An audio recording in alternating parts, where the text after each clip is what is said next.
UNgizwe umchunu uTalape uSilo ngubani waziwa ngokuthi inkinsela semgungundlovu. UNgizwe ubechazela uSminofu ukuthi kahle kahle impilo kaSilo imi kanjani.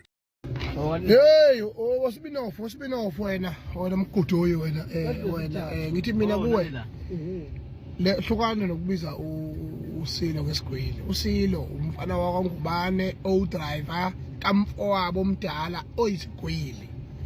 Ngenxa yokuthi udriver kuyenzeka ahamba uthenga ama-ice ngemoto yakhe bese kuthiwa uyisigwili bese naye eshela ngalokho. Umfowabo futhi akanankinga nalokho.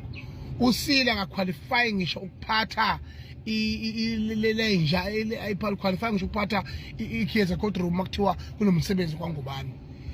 Siyaphi sasemsinga nje esiyiphuzela isavana. Lento yokuthi ahambe eshela ngokuthi uyisigwili owethu isigwili cha akasona isigwili. U-afforda ulife akasona isigwili. So nawe ke lento ukuthi umphost umbize ukuthi isigwili sasemsinga isigwili sami semongo senjani. Lo muntu safana asebenza ayikho lento yakhe.